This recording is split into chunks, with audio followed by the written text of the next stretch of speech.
Muy buenas tardes a todos. Empezamos la segunda y última sesión de esta segunda jornada de lenguaje jurídico organizada por la Universidad Internacional de Cataluña, UIC Barcelona, por la Facultad de Humanidades y de Derecho, en la línea del espíritu de esta jornada, el lenguaje y el derecho, humanidades y derecho. Hoy tendremos una mesa redonda informal en la que intervendrán Ignacio Sancho, magistrado del Tribunal Supremo; Ruth Briz, profesora del Instituto Cultura y Sociedad de la Universidad de Navarra; Elena de Oro, que ha sido abogada y ahora es juez en Fuenlabrada del Juzgado de Primera Instancia 6; Pablo Franquet, abogado socio del despacho Phil Fisher Jausas; y Raúl Cancio, letrado del Tribunal Supremo y analista del equipo de análisis jurisprudencial del CENDOJ, Consejo General del Poder Judicial. Nos ayuda en esta mesa redonda Pilar Rey, que es profesora de Derecho Penal; María Mut, que está también presente, ella es de Derecho Internacional, y yo es el que organizaré esto, Ricardo Jiménez. Y sin más preámbulos, empezamos. Esta primera parte hablaremos de valoraciones que los asistentes a esta mesa quieran hacer sobre el lenguaje jurídico específicamente de los jueces. Y luego, en una segunda parte, nos centraremos más en propuestas de mejora. No hay más, empezamos. Por ejemplo, quizá a lo mejor, como es el lenguaje jurídico de los jueces, a lo mejor yo doy la palabra a Elena, que es juez actual, y quizá ella tiene una perspectiva muy interesante, que es que ha sido abogada y ahora es juez. ¿Qué te parece? Si no te importa, empiezas tú. Te doy la palabra. Bueno, pues Muy os buenas saludo tardes. a todos inicialmente, a todos los presentes en la mesa, a todos los presentes online, a todos los asistentes. Y bueno, pues para hablar del tema del lenguaje jurídico de los jueces, creo que es necesario diferenciar el ámbito del lenguaje escrito y el ámbito del lenguaje oral. Porque el ámbito del lenguaje escrito, fundamentalmente, salvo los casos en los que no son necesarios abogado y procurador, es un ámbito en el que se va a desenvolver siempre entre profesionales, en el que se va a desarrollar entre juristas, y sin embargo el ámbito del lenguaje oral en muchas ocasiones se desarrolla con las propias partes, con peritos, con testigos que necesariamente no tienen ningún tipo de conocimiento jurídico y a los que por lo tanto pues nuestro lenguaje a veces les resulta totalmente ajeno y casi incomprensible. Y entonces se encuentran muchas de las personas que intervienen en mi sala o con las que yo he ido a asistir cuando era letrada, pues en la situación de que no entienden verdaderamente ni qué les estamos diciendo ni qué les estamos preguntando. Entonces creo que hay muchos ámbitos de mejora en el ámbito escrito, pero que tienen un enfoque muy diferente a los ámbitos de mejora que también hay en el ámbito oral, porque creo que hay que enfocarlo siempre teniendo en cuenta a quién va dirigido el mensaje y quiénes son los receptores de esas dos formas de comunicación. Entonces, esa sería mi forma inicial de plantearlo. No sé si alguno de los demás queréis hacer algún tipo de apunte al respecto de esto o profundizo un poco más en... Por ejemplo, gracias, Ignacio, tú como ya juez magistrado veterano, tienes la palabra.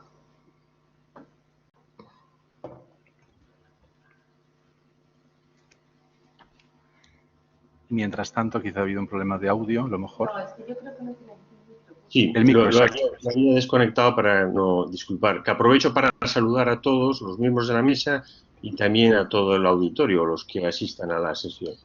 Quería decir que me parece muy bien la puntualización que hace Elena, porque efectivamente, si hablamos en general de lenguaje, es la forma en que nos dirigimos a otros con ocasión de un procedimiento judicial, y habría que distinguir lo que es una sentencia o resolución judicial escrita de lo que es la forma en la cual nos dirigimos verbalmente con ocasión de la dirección de un juicio o a las personas que asisten, ya sean pues, testigos, peritos o incluso a los propios letrados y procuradores cuando están en una audiencia previa. Efectivamente, esa distinción me parece muy acertada porque es distinto, depende del interlocutor al cual va dirigida el mensaje o lo que quieres explicar, pues tendrás que adecuar el lenguaje a a la comprensión, a la capacidad de comprensión y a lo que quieres conseguir con ello. Si quieres formular una pregunta o repreguntar o explicar una pregunta a un testigo, pues lógicamente habrá que tratar de hacerlo de tal manera que sin desvirtuar el contenido de la pregunta pueda ser comprensible por parte de aquella persona. Estoy totalmente de acuerdo. En cuanto, si nos centramos más en lo que es propiamente el lenguaje escrito y sobre todo las sentencias, yo creo que, tal como matizaba Elena, en la mayor parte de los casos nuestras resoluciones van dirigidas a los abogados, que son quienes han formulado, han trasladado en términos jurídicos las pretensiones de las partes y nosotros damos respuesta a ellas. Y por eso es lógico que tengamos que utilizar una terminología con una significación jurídica muy precisa, y ese lenguaje técnico jurídico pues no hay que dejar de usarlo, por mucho que porque tiene una significación muy propia, sobre todo en el ámbito que yo conozco del derecho civil. Lógicamente los términos jurídicos encierran una significación que no se puede no se pueden sustituir esos términos por otros aparentemente sinónimos de lenguaje coloquial. Cuestión distinta es que hay que utilizar el lenguaje con un estilo claro. Yo creo que el problema, y por lo que no nos entiende, no solamente es por el lenguaje técnico, sino fundamentalmente por el estilo, que a veces se utiliza un estilo complicado, y complicado innecesariamente, no solamente porque se utilizan, a veces se abusa de arcaísmos que no aportan ninguna precisión y entorpecen la comprensión, y además a veces distraen del hilo lógico del razonamiento, sino también porque no se escribe bien, hay que decir la verdad, en términos generales, hay gente que escribe muy bien, pero en términos generales se escribe de una forma bastante complicada. ¿Por qué? Porque hay un abuso de subordinadas, porque el gerundio también hay un abuso de gerundios, probablemente derivado de la regulación anterior a la reforma del año 1984, cuando todos los considerandos, o sea, cuando la fundamentación tenía que comenzar con un gerundio, con un considerando. Y luego, porque no sé por qué hay una cierta tendencia a cambiar el orden lógico de una oración. Esa tendencia a empezar por un verbo, empezar por un... cuando a veces puede tener un sentido, porque puede remarcar algo, pero muchas veces no lo tiene tanto, sino simplemente es un poquito. Y esto, yo junto a... claro, se entiende a veces que cuando uno quiere acumular razones, pues hay una cierta tendencia a anudarlas en frases subordinadas, como para que todas pudieran incidir en la conclusión a la cual se quiere llegar. Y eso a veces complica un poco la expresión y la comprensibilidad y la comprensión. Y a veces camufla la razón de la decisión, porque muchas veces cuando tú estás aportando diferentes razones, todas metidas en la misma frase, y de ahí infieres algo, no se sabe el grado de incidencia que ha tenido cada una de las alegaciones que acabas de realizar en esa conclusión. Yo creo que eso tampoco es correcto y está... De tal manera que lo que vengo a decir, en síntesis, es que inevitablemente hay que usar una terminología técnica jurídica, que no hay que abusar, sobre todo de arcaísmos, y que lo que hay que empeñarse es en tratar de escribir bien. Para eso hay que prestar atención. Y ajustarse a un orden lógico, con carácter general, el orden normal de una oración, que es sujeto del predicado. No abusar de subordinadas, salvo que sea necesario. Y la forma pasiva, yo la reduciría un poco, porque creo que se abusa demasiado de la forma pasiva. Es cierto que tiene un sentido, por aportar quizás una perspectiva más impersonal a lo que se está hablando, pero así como, por ejemplo, en otros países, sobre todo en el ámbito anglosajón, se utiliza más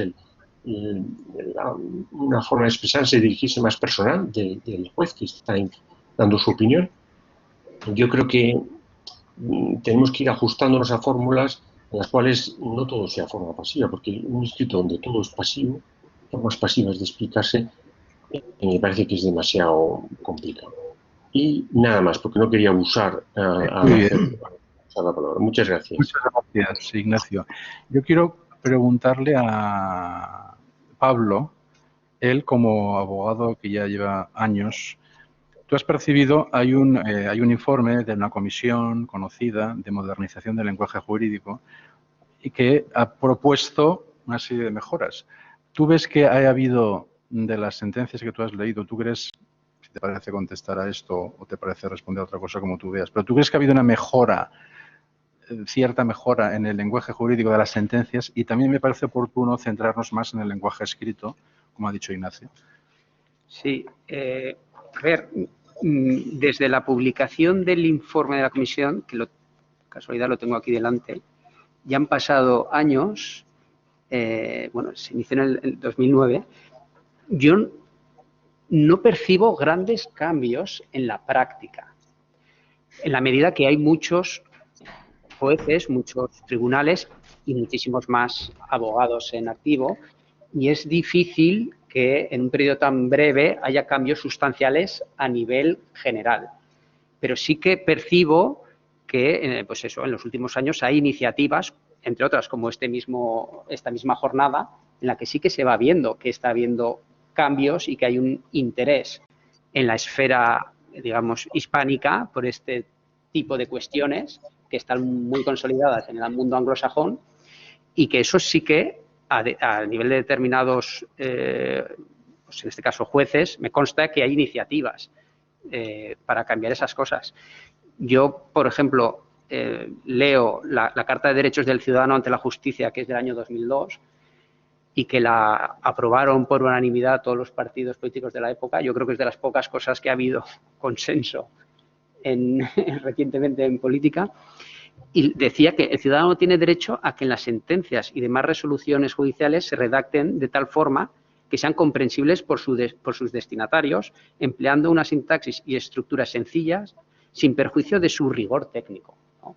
Y ese es el gran objetivo, ¿no? Cómo compaginar esa búsqueda de claridad a la vez con no perder el rigor y la exigencia técnica de un lenguaje que es especializado, ¿no? Cómo conseguir pues esa cuadratura del círculo para que el ciudadano no se sienta alejado de la justicia. Sabes que hay cierto interés por esto, por cambiarlo, pero la realidad es que no ha habido una clara mejora. Clara mejora todavía. Yo no puedo decir que haya permeado, pero no a los jueces, a los abogados igual, ¿eh? Quiero decir que creo que todos los juristas, en su concepción más amplia, tenemos la misma formación, estamos expuestos tal vez a los mismos hábitos o a los mismos vicios y sí que yo sí que a nivel general no puedo decir que se haya visto una mejora sostenida, pero sí que veo iniciativas muy prometedoras, me constan, ¿no? A nivel de, pues eso, de formaciones, universidades que están desarrollando asignaturas.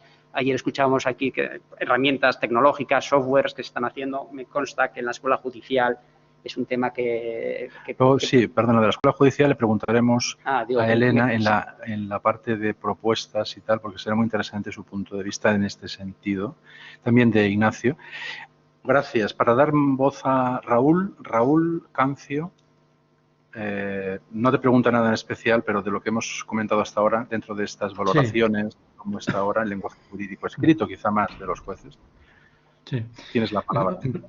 Muchas gracias, Ricardo. Quiero agradecer a la UIC de Barcelona su amable invitación y saludar y agradecer también a todos los asistentes su atención.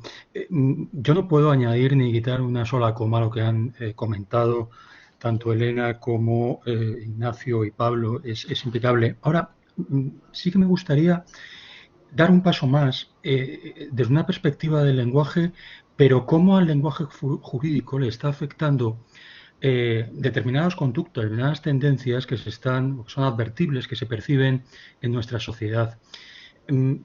Hablaba hace unos segundos Pablo del informe del 2009.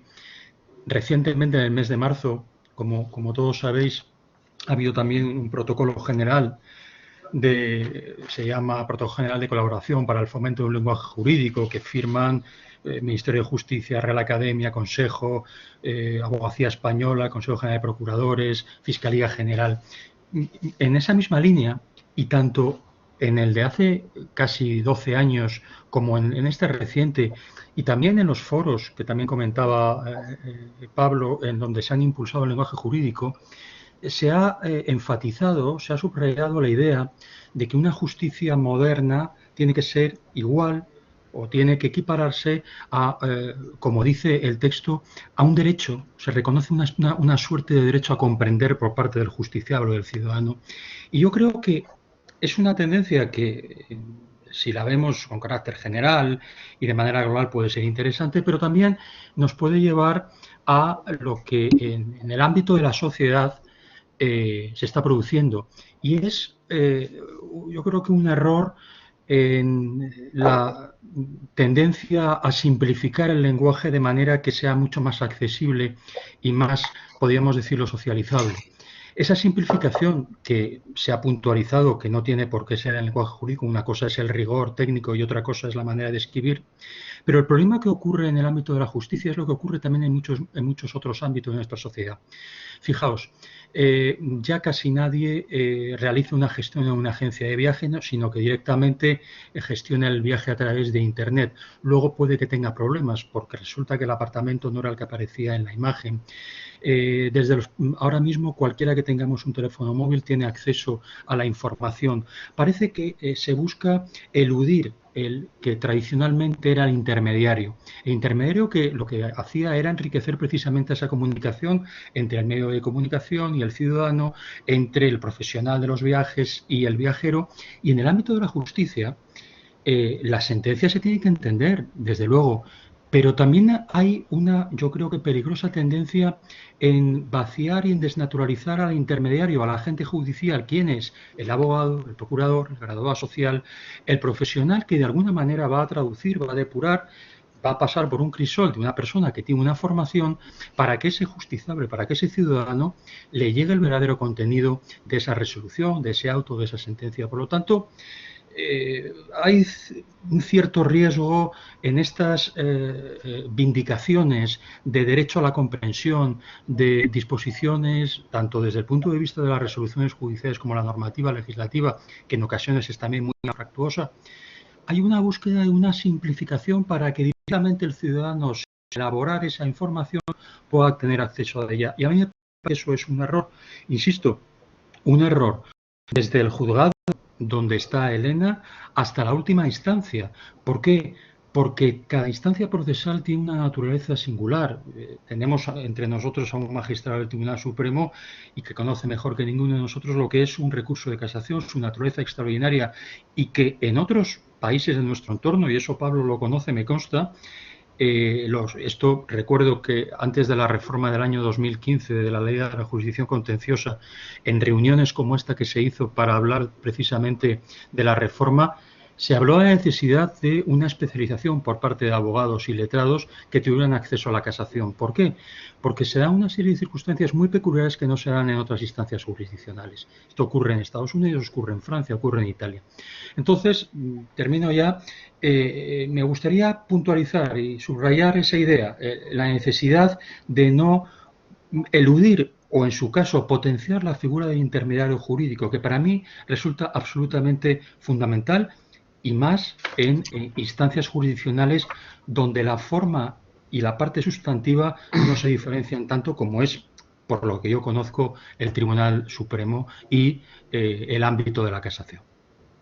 Muchas gracias, Raúl. Muy oportuna esa precisión del riesgo de la simplificación, ¿no? Y de permitir, yo soy filólogo, no soy jurista, lingüista, no soy jurista, pero que no se pierda esa naturaleza jurídica en cada uno de los intermediarios.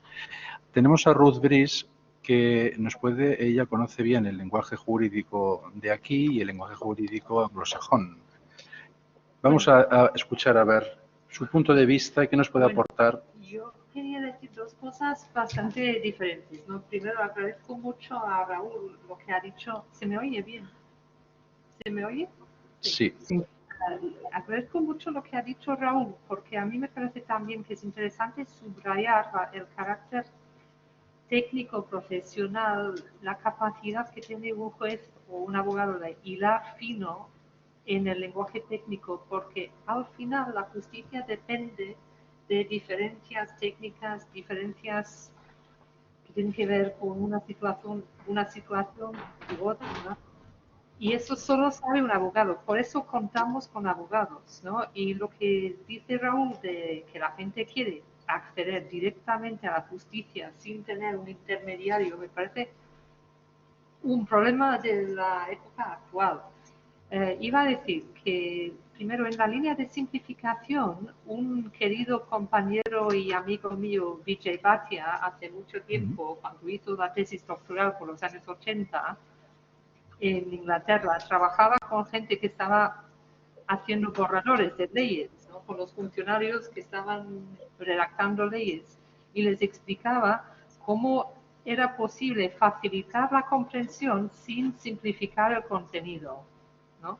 Y eso es un arte, y él en inglés lo llamaba simplification por un lado y luego easyfication por el otro. Es decir, que para que sea más fácil de entender, podemos usar una presentación diferente, una vista de puntos, si es esto, esto, si es el otro, otro, no unos párrafos interminables con miles de marcadores discursivos que nos llevan por un laberinto, sino facilitar la comprensión de un tema muy difícil mediante unas medidas que nos explicaría en otro momento Iria o Ricardo o quien sea. Iba a decir también que como yo soy británica, en mi país en la época de Brexit ha habido una especie de revuelta popular contra los jueces, que ha habido, vamos, los jueces tomaron unas medidas o dictaron unas sentencias que iban en contra del gobierno y en contra del Brexit en un momento dado, y todos los periódicos se montaron en cólera contra ellos. Y yo creo que estamos viendo una época en que la gente no quiere reconocer la autoridad de los jueces y usa cualquier medida para desprestigiarlos, ¿no?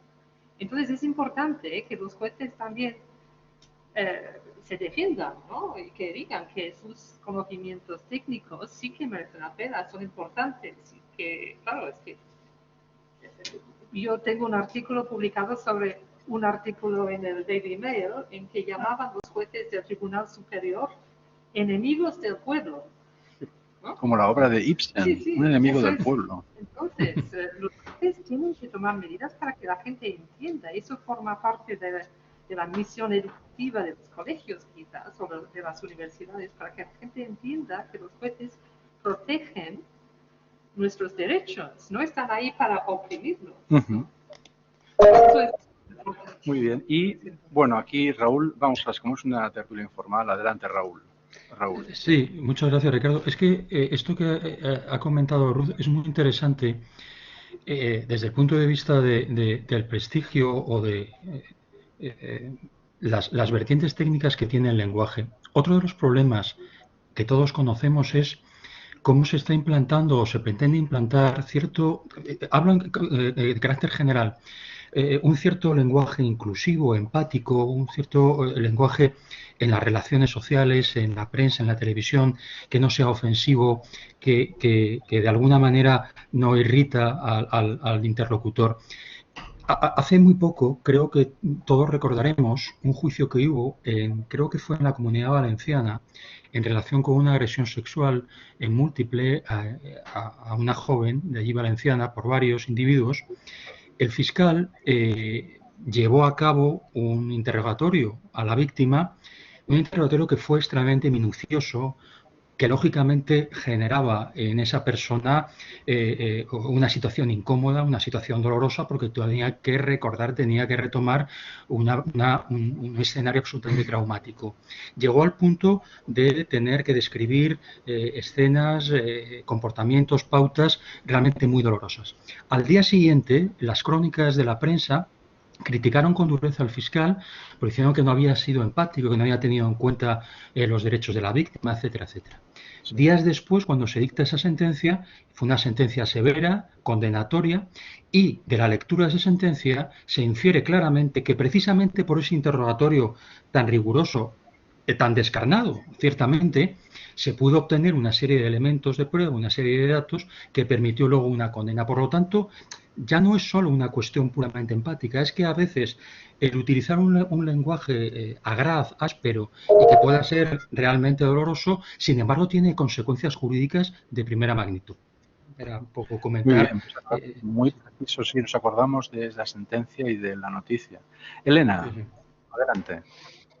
Mira, pues justo yo quería comentar, porque hemos hecho, me centraré un poco más después sobre esta cuestión cuando me preguntéis un poco más sobre el tema de de la escuela judicial, pero me parece muy interesante la intervención que ha hecho Raúl, porque efectivamente en la escuela judicial yo he tenido 4 jornadas, creo recordar, no sé si eran 4 o 5, de escritura jurídica que eran absolutamente interesantísimas, imprescindibles, y me parece que no solamente deberían trasladarse a la escuela judicial, sino que además debería incidirse muchísimo más en las universidades en este tema, porque se ahondaban en cuestiones, por ejemplo, como las que se ha señalado por parte de Ignacio, abuso de la pasiva, abuso de la subordinada, abuso del gerundio, y un poco todos los vicios que vamos teniendo todos los juristas, que al final nos nutrimos de las mismas fuentes, leemos los mismos textos y seguimos reproduciendo ese mismo estilo.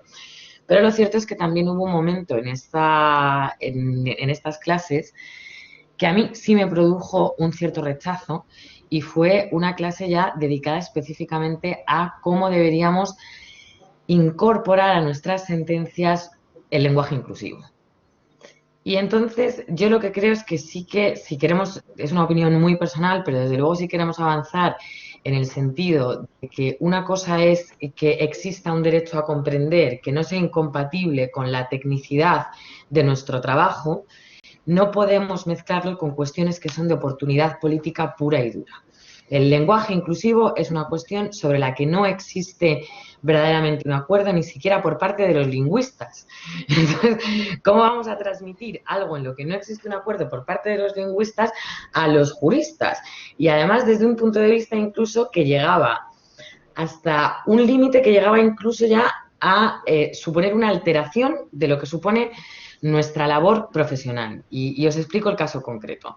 Se puso como ejemplo un caso precisamente de una agresión sexual, en el que no solamente se nos pedía que utilizáramos lenguaje inclusivo, sino que además matizáramos el lenguaje que podía tener ciertas connotaciones de naturaleza sexual peyorativa.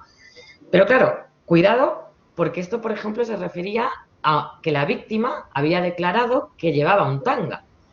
Entonces, la lingüista que nos estaba dando la clase nos pedía que, por favor, en la declaración del relato de los hechos, sustituyéramos la palabra tanga por la expresión ropa interior. Yo ahí he de decir que colaboré y intervine en ese momento y dije, no, esa no es nuestra función. Mi función en una declaración de hechos probados es transmitir lo que alguien ha declarado, sin alterarlo.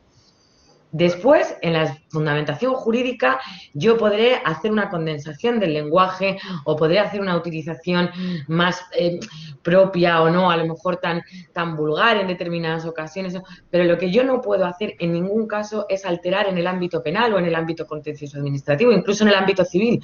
Yo no puedo alterar las declaraciones de terceras personas para hacerlo más del gusto actual de la sociedad en cuanto a estas cuestiones de lo que es políticamente correcto, lo que es inclusivo, porque eso queda muy lejos de lo que es nuestro trabajo. Creo que nosotros tenemos que hacer, y cuando digo nosotros, yo me sigo viendo todavía a veces como letrada, aunque ya esté en el otro lado, creo que todos los juristas, nosotros tenemos una labor y es plantear un caso a la justicia y que la justicia resuelva. Dentro de esa labor, evidentemente, tenemos que colaborar en que la sociedad nos comprenda y que lo que nosotros hacemos no resulte farragoso, pero lo que tampoco creo que tenemos que prestarnos es a cuestiones que son de una mera oportunidad política que es transitoria, que hoy será este problema y mañana es otro, y que no está relacionado en ningún caso ni con un ámbito verdaderamente lingüístico ni jurídico. Y entonces, ese apunte me gustaría que lo pusiéramos muy de manifiesto, porque esta suerte de lenguaje inclusivo y políticamente correcto se está intentando, de entrada se lleva al ámbito legislativo, entonces creo que coincidiréis los juristas que estamos aquí, que la redacción de las últimas leyes es infinitamente peor que la de las leyes de hace 20 años, que eran mucho más claras. Ahora la redacción solo hay que ver los últimos artículos del Código Penal, que son larguísimos, e intentando además utilizar eufemismos y no llamar a las cosas por su nombre. Entonces creo que dentro de esta intención de hacernos comprender, de mejorar el estilo y de que todo el mundo tenga derecho a entender lo que estamos haciendo, no hay que caer desde luego en un juego de una cuestión que es más política y probablemente incluso mediática que jurídica o lingüística, y yo sí estoy muy, muy en contra de que se lleve eso ni a la escuela judicial, ni a las universidades, ni a ningún ámbito que sea puramente técnico. Y como habías hecho esta referencia al tema del lenguaje inclusivo, me sentía muy en la necesidad de comentar esta pequeña anécdota que surgió en la Escuela Judicial. Muy bien, muchas gracias. Bien, decíamos que esta mesa redonda durará 1 hora. Hasta ahora hemos escuchado valoraciones de cómo está, de esos consejos incluso, bueno, concretos que daba Ignacio sobre de estilo, esta apreciación sobre el lenguaje inclusivo de Elena, la relación entre la simplification y la easification de ese artículo de Batia, que realmente es muy acertado. Bien, la explicación de Raúl sobre el riesgo de simplificar y dejar de lado la naturaleza procesal de los intermediarios. Bien. Entonces ahora, si os parece, en esta media hora siguiente yo os animo a hablar de mejoras posibles, porque todavía es cierto que hay sentencias muy bien escritas, pero otras que no lo están, no están tan bien escritas. Bien, entonces yo le pregunto a Ignacio, ¿qué papel, directamente pregunto, ¿hay un protagonismo ejemplar del Tribunal Supremo en este campo, en el lenguaje jurídico? ¿Crees que el Tribunal Supremo puede colaborar en que y eso ya lo se está haciendo, ¿no? Pero ¿crees que tiene un protagonismo como modelo de lenguaje jurídico para otras instancias, para los abogados? ¿Qué te parece? Y también me gustaría que dijeras... Adelante, adelante. No sé si protagonismo, no sé cómo calificarlo, pero sí de responsabilidad. Cuando escribes y es leído y es seguido precisamente por el carácter vinculante que tiene la jurisprudencia o el efecto que provoca la jurisprudencia, entonces has de ser consciente de la mayor responsabilidad que hay en escribir de forma clara, precisa, concisa y que la argumentación sea completa y sea correcta. Y en ese sentido el lenguaje jurídico es muy importante porque que nos esmeremos en el Tribunal Supremo en escribir muy bien las resoluciones judiciales, porque produce un efecto, si no de mostrar ejemplo, cuando menos, como es citada la jurisprudencia, al final a base de citar y decir lo que dice el Supremo, pues es posible que se vayan pegando formas de decir incorrectas o formas de decir correctas. Y se ha llegado a instaurar, a veces, hace años, unas terminologías jurídicas, unos términos que no son correctos, no son castellanos. Y todo ha venido por las formas de decir de una sentencia que luego se vino a repetir por otra, y luego por otra, y luego por otra, y al final quedó ahí como si fuera algo ya consagrado. Entonces, efectivamente, si lo que me preguntas es si tenemos más que un protagonismo, una responsabilidad especial en escribir bien y en esmerarnos, estoy totalmente de acuerdo. Y si te sirve de consuelo, yo trato de ser consciente de eso y trasladarlo a los demás. Nosotros nos leemos las sentencias unos a otros y nos revisamos, nos corregimos también el estilo. Gracias a Dios tengo unos compañeros muy buenos que admiten cualquier sugerencia y sabiendo que uno cuando corrige algo puede estar equivocado. Y por eso simplemente me atrevo a decir, esto igual se puede decir de una forma más sencilla, más clara, cuando se puede decir de una forma más clara, otras veces no, otras veces debe ser expresada así, de esta manera.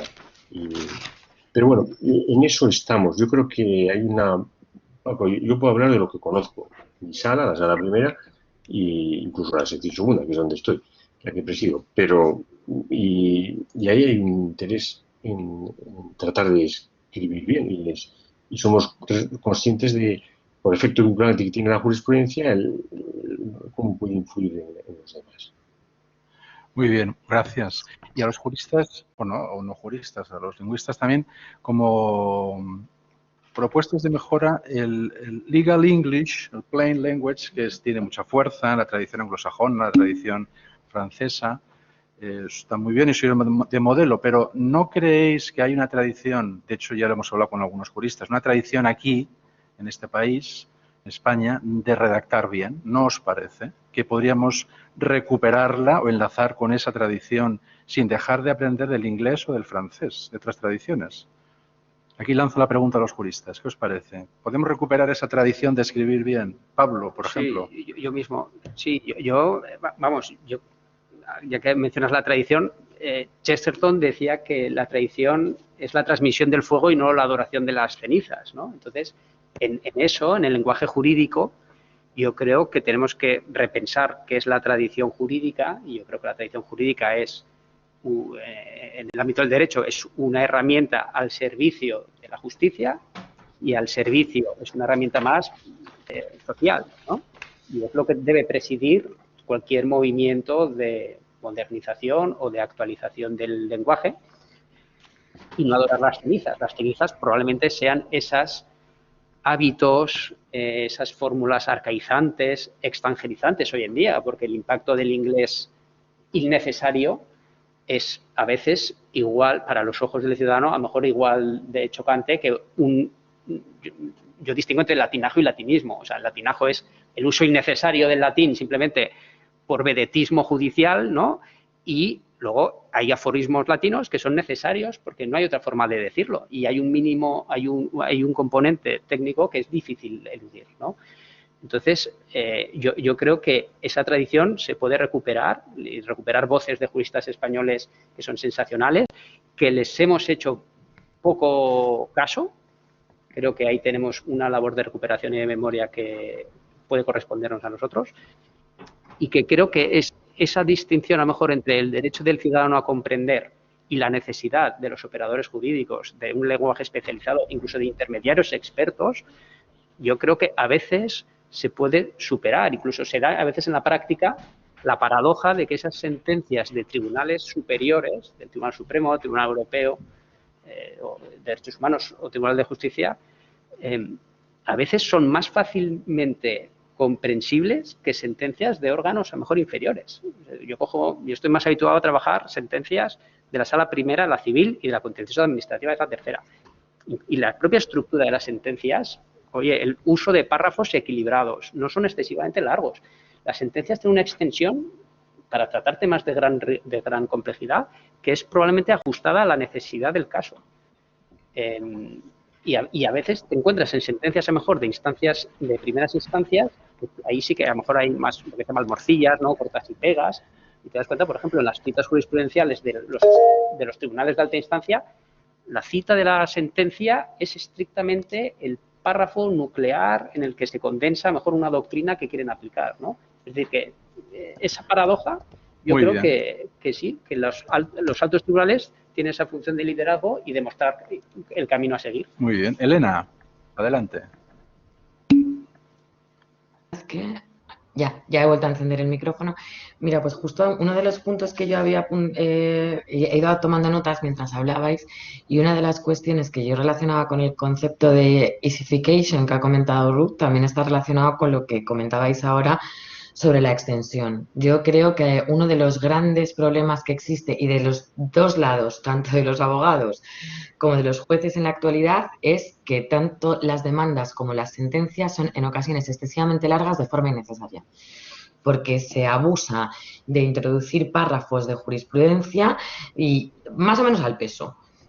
Si es cierto que viene al caso el pronunciamiento y que tienes que aplicarlo, hazlo, pero lo que no se pueden introducir son demandas de 150 folios con prácticamente sentencias que están cogidas enteras, y del mismo lado hacer lo mismo en una sentencia. Simplemente te dediques a hacer una valoración de la prueba o una motivación personal mínima, y que el resto del contenido sea un cortapega de todo lo que han dicho los demás, y que a veces tiene relación directa con el caso, a veces no.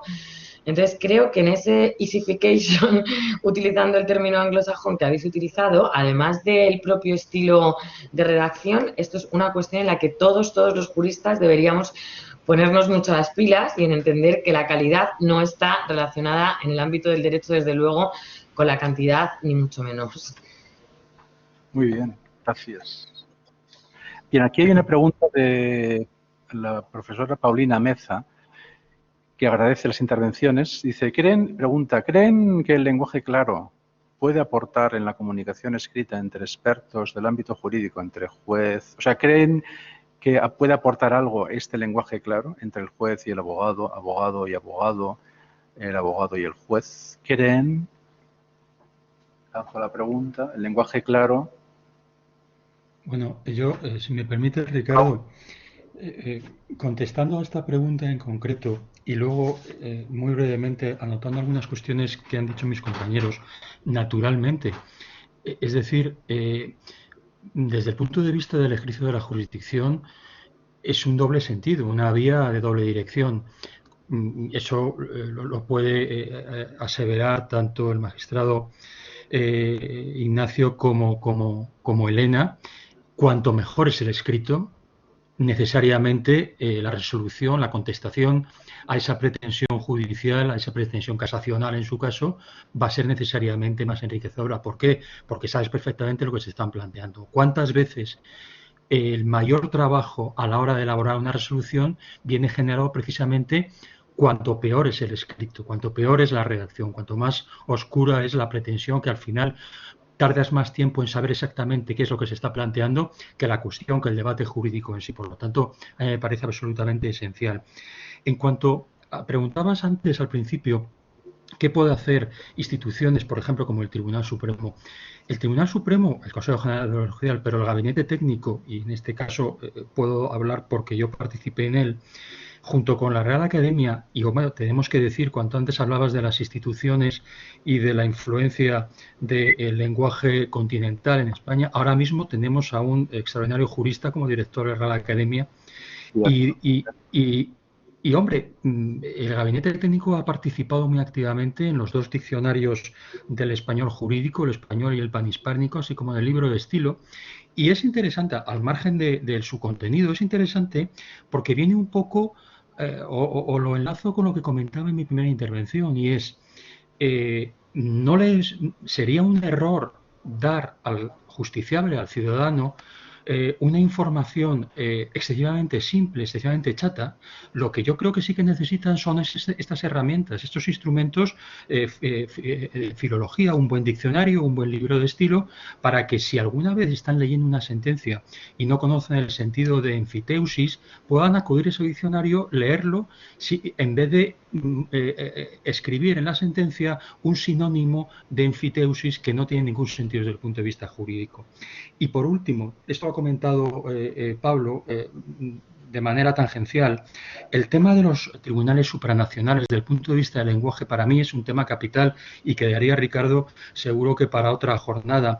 Y es que a nivel tanto del Tribunal de Estrasburgo como de Luxemburgo se manejan en ocasiones conceptos jurídicos que, y eso Ruth lo conoce también muy bien, si no hay una traducción no solo literal, sino también conceptual, puede llevar a problemas puramente jurisdiccionales, como pasó desde luego con la sentencia Diego Porras, famosa, que no se supo bien transmitir por parte de nuestra abogacía del Estado el sentido exacto del término jurídico que estaba manejando. Por lo tanto, entramos ya también en otra dimensión a la hora de intentar identificar exactamente lo que son los sintagmas o los institutos jurídicos en un Estado y otro. Eso es un tema yo creo que también es esencial y no me extiendo más. Muy bien, gracias. Sí, sí, es indudable que Muñoz Machado hace una labor excepcional y con toda la colaboración de gabinetes técnicos y de juristas.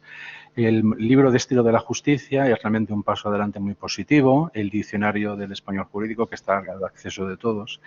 Y ahora a mí me gustaría pasar, es cierto que hay muchas facultades de derecho donde, muchas no, algunas, donde ya se dan asignaturas de redacción, de escritura, de oratoria. En el máster de algunas universidades de acceso a la abogacía se han puesto en marcha asignaturas de redacción. Falta, por ejemplo, que en el examen de acceso a la abogacía, que no sea un examen tipo test. Si queremos que redacten bien los abogados y el examen es tipo test, pues es una pena. Evidentemente habrá que dedicar más recursos para que haya una buena argumentación y que se valore bien esa argumentación. Y ahora pregunto, en esta línea de cómo formar mejor. En las oposiciones, ahora mismo hay cierta polémica, sí, de que sí son muy memorísticas, de que no son, deberían ser más competenciales.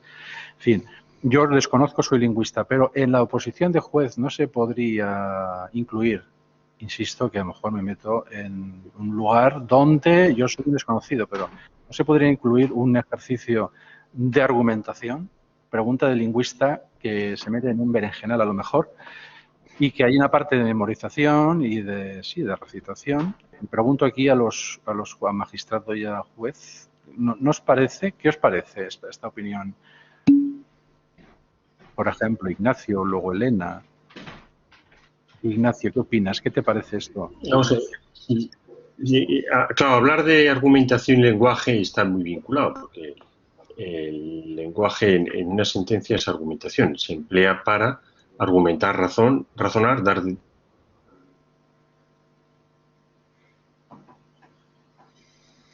Queda congelada la Es imagen. que yo creo que sí, pero yo creo que la exigencia quizás de una prueba de estas características, que no te voy a decir si estoy a favor o no, parece que puede ser interesante, pero que siempre sería complementaria, me parece que esta respondería a otras exigencias, a exigencias de acabar de verificar que la persona que se ha presentado para aquel puesto o para aquella aspiración a ser juez tiene una capacidad de argumentación y razonamiento que, unido a los conocimientos jurídicos, le pueden,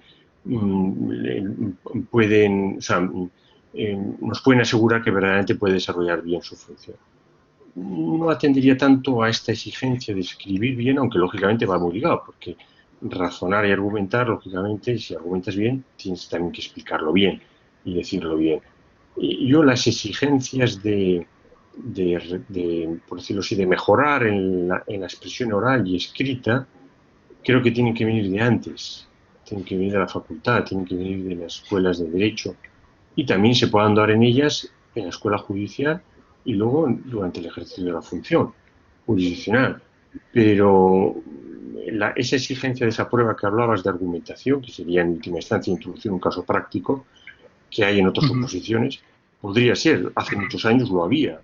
Cuando yo me examiné había un caso práctico. O sea que no ha sido tan ajeno a las pruebas de especialización. Pero esa exigencia respondería predominantemente a otra necesidad y no exactamente a esta de la que estábamos hablando ahora, aunque vamos... Muy bien, gracias. Le pregunto a Ruth, a veces en la Facultad de Derecho, por ejemplo, donde damos clase algunos, aunque somos lingüistas, no en la mía, porque en la mía sí que por suerte sí que ofrecemos esta asignatura en el grado y en el máster, pero hay en otras en las que hay cierta resistencia a que se enseñe a redactar en la universidad. Ruth, yo creo que tú sobre esto tienes unas ideas muy interesantes. Bueno, interesantes no sé. Vamos a decirlo No sé. a lo british, es que yo interesantes. Aquí soy como una mezcla de culturas, yo soy de fuera, ¿no? Sí. Entonces yo he vivido el sistema universitario inglés, alemán, español, ¿no? Y luego algún otro entre medios, ¿no? Muy bien. Y yo diría que es muy diferente la formación del abogado en los distintos países. Entonces, como sabemos todos, en Estados Unidos es un posgrado. La persona ya se ha formado en artes liberales o en historia o lo que sea, ¿no? Y luego pasa a tener esta derecho donde el legal writing tiene una importancia clave en la formación del abogado, ¿no? Los attorneys han hecho varios cursos de asignaturas de legal writing. En Gran Bretaña, derecho es un grado, como aquí, pero también la parte de argumentación y redacción es casi el centro del grado, ¿no? Del plan de estudios, y hay muchísimos moot courts y cosas del estilo, ¿no? Es que entonces se concibe el derecho como algo fundamentalmente lingüístico, argumentativo, ¿no? Quizás también la tradición, ¿no?, del derecho común va más por esta línea. Claro. Aquí es una cosa muy de códigos y de memorizar y de, lo siento, igual no es así, ¿no?, pero en mi mente, en mi fuero interno, entiendo que el alumno de derecho lo que hace es coger códigos y aprenderlos, ¿no? Y mis alumnos piensan así, ¿eh? Yo llevo muchísimos años dando clase en cuarto de derecho y en los másteres y les doy lo fundamental del inglés jurídico, ¿no? Les doy argumentación, aunque mejor ahora los del máster, porque han llegado a un nivel en inglés en que pueden hacer argumentaciones y como lo que llamamos nosotros un pleading, ¿no?, para defender una persona o acusar o lo que sea, ¿no? Entonces, yo veo que en español no han hecho esas cosas. Puede ser que alguno lo haya hecho porque ha tenido un profesor muy bueno, como aquí, por ejemplo, pero no es lo más habitual y me pregunto por qué. Yo creo que es simplemente una cuestión de la tradición diferente, ¿no? En mi universidad, por ejemplo, los que pasan por los diplomas de Anglo American y todo eso lo hacen mucho más que los que hacen derecho en español. Me pregunto por qué, ¿no? Perdona. Sí.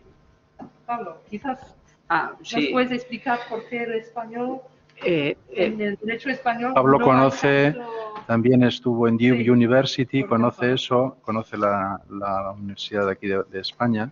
A ver. Sí, o sea, yo sí estoy hoy en esta jornada y he desarrollado ese interés por el lenguaje y la redacción escrita, es precisamente porque yo hace ya 10 años fui a cursar un máster a Estados Unidos y ahí en la facultad pues estuve expuesto a una asignatura que era Legal Writing, que yo no había conocido y ahí me di cuenta de la importancia. Al final los abogados trabajamos con palabras.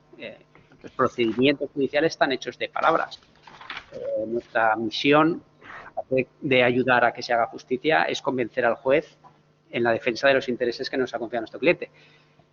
Y te das cuenta de que nadie nos ha enseñado realmente a manejar las palabras o cómo conseguir pues eso, una expresión rigurosa, pero a la vez clara y a la vez persuasiva, ¿no?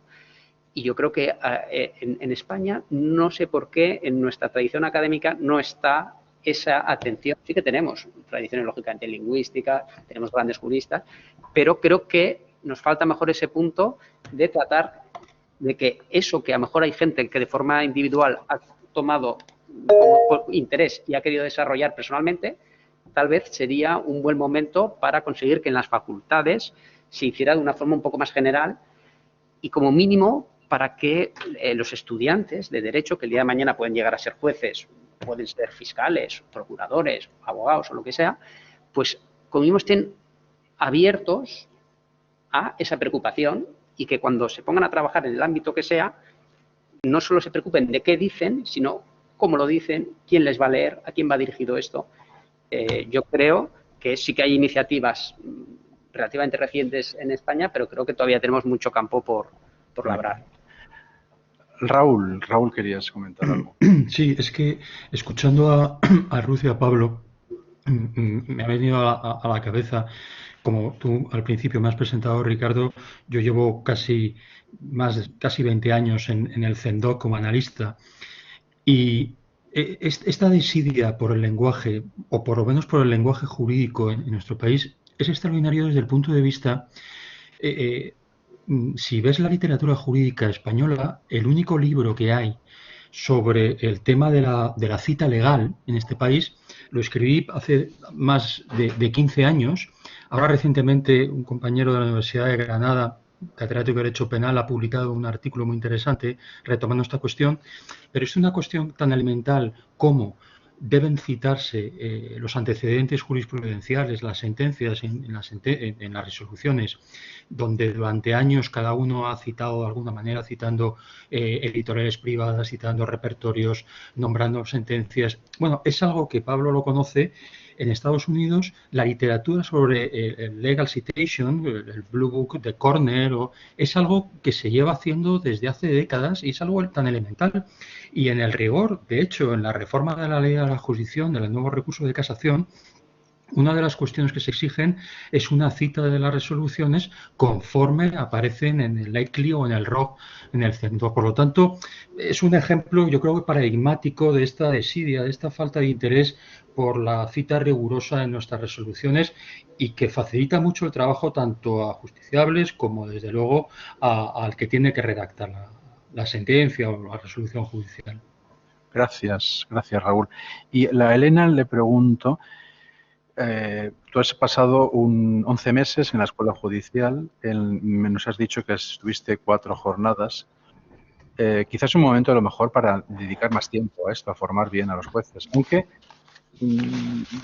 también es verdad que cuando un juez está en el ejercicio, a lo mejor ve más claramente esa necesidad, pero en la escuela judicial se podría dedicar más tiempo a estas habilidades de la expresión escrita, expresión oral, aunque nos hemos centrado más en lo escrito. ¿Qué te parece?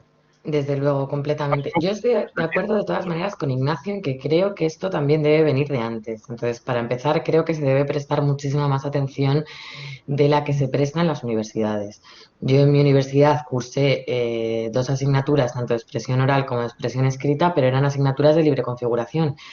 Y creo que probablemente en carreras como la nuestra debieran ser asignaturas troncales y obligatorias, porque al final, como habéis dicho todos, pues nuestra carrera y nuestra profesión se desenvuelve a través del lenguaje. Entonces, creo que necesariamente esto debe venir de antes, pero además en la escuela judicial, eh, quienes no lo sepan, yo soy una gran crítica de la escuela judicial en la concepción que tiene ahora. Creo que tiene una duración excesiva para el contenido que se da. Creo que al final para nosotros sería mucho más útil que el periodo de prácticas fuera más largo que el que es el de la escuela, y creo que el periodo de escuela puede estar precisamente mucho mejor enfocado si se diera más importancia a cuestiones precisamente como estas, a que hay o hubo algunos, dividíamos por materias y por jornadas, y hubo jornadas que desde luego a mí me parecieron que son muy, muy útiles para el ejercicio práctico de la profesión, y otras pues que simplemente eran una cuestión de relleno, cuando no incluso de publicidad y autopromoción de algunos otros profesionales.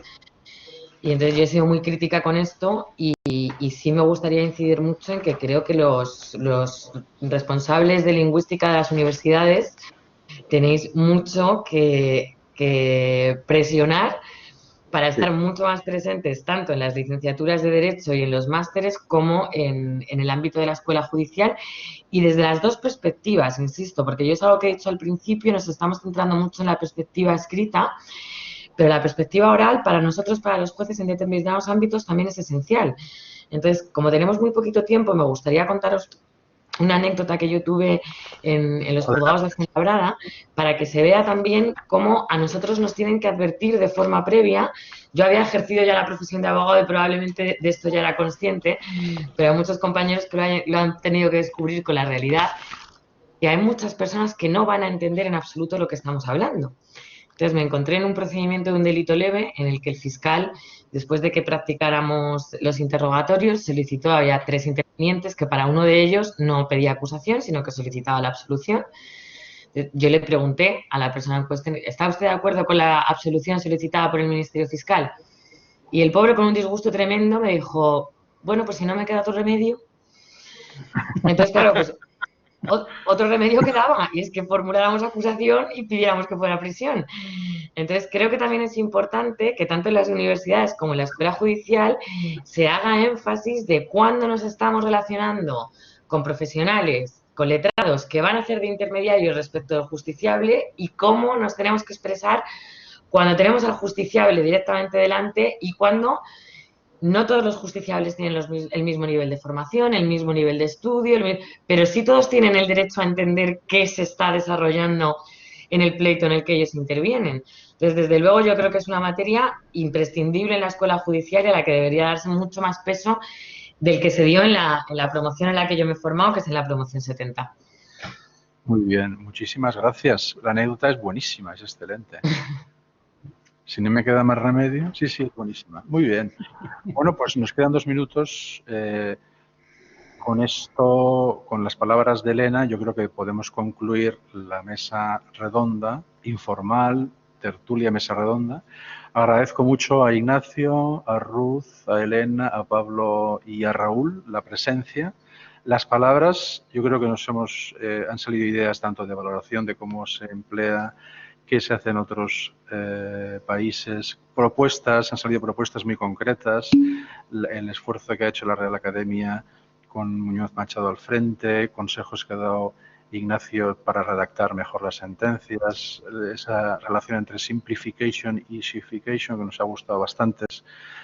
La importancia también del lenguaje oral, como decía Elena, no solamente del escrito, los latinismos y los latinajos que decía, en fin, digo ideas sueltas, pero bueno, han salido muchas ideas. No hemos podido atender a todas las preguntas, algunas sí, otras, gracias a Carmen, ha habido incluso hasta respuesta de los mismos participantes en el chat. O sea, es un chat que ha tenido vida propia.